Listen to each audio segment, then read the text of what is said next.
So then you get the traffic jam. Let's come back to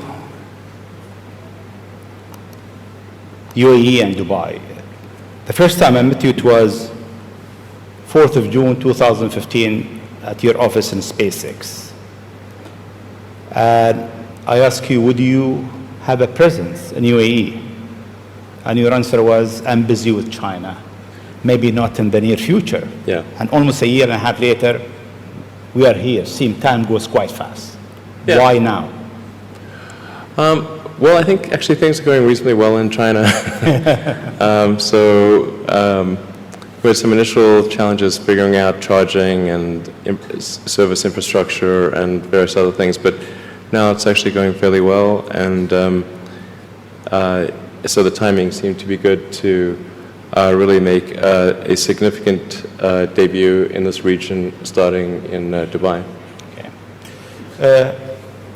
In your opinion, what is the new disturbing thing that will come in technology next? What's next in technology?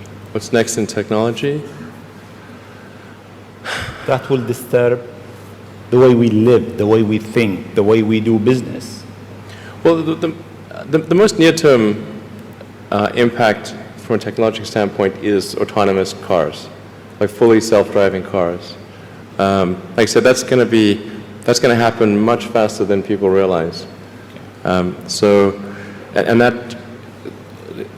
going to be a great convenience to be an autonomous car, but there are many people whose jobs it is to drive. So in fact, I think it might be the single largest employer of people is driving in various forms. And so then we need to figure out new roles for what do those people do.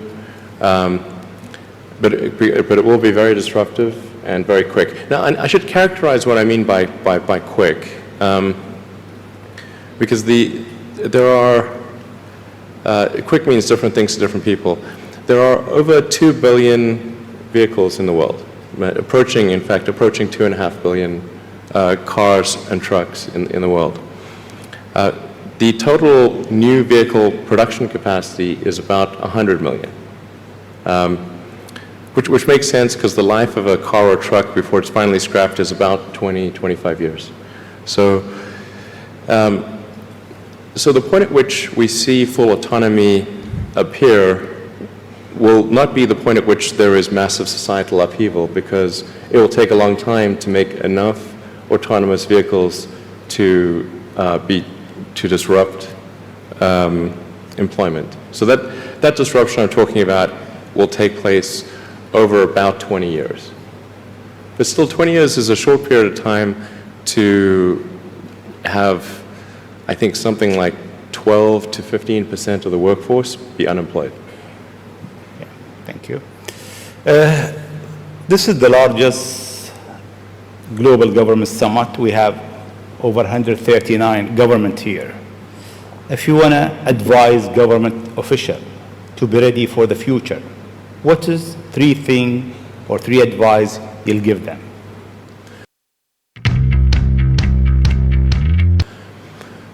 Well, I think the first bit of advice would be to really pay close attention to the development of artificial intelligence. I think we need to just be very careful in how we adopt artificial intelligence, and to make sure that researchers don't get carried away. Because sometimes what happens is a scientist can get so engrossed in their work, they don't necessarily realize the ramifications of what they're doing. So I think it's important for public safety that governments keep a close eye on artificial intelligence and make sure that it does not represent a danger to the public. Let's see. Secondly, I would say we do need to think about transport in general, and there's the movement towards electric vehicles, sustainable transport.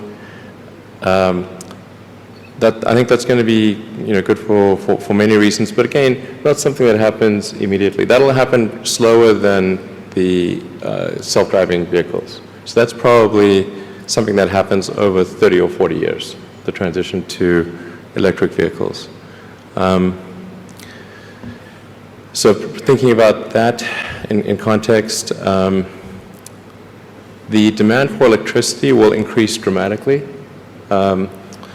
So currently, in terms of total energy usage in the world, it's about 1/3 electricity, about 1/3 transport, about 1/3 heating.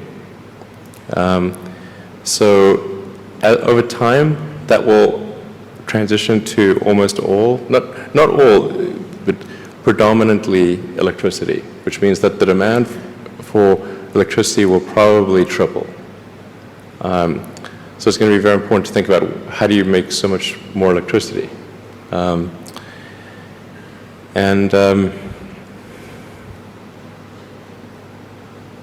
Seem they have an easy job. That's it. There is no more challenges for them. No, well, then I think maybe these things do play into each other a little bit. But what to do about mass unemployment? This is going to be a massive social challenge. And I think ultimately we will have to have some kind of universal basic income. I don't think we're going to have a choice. Universal basic income. Universal basic income. I think it's going to be necessary.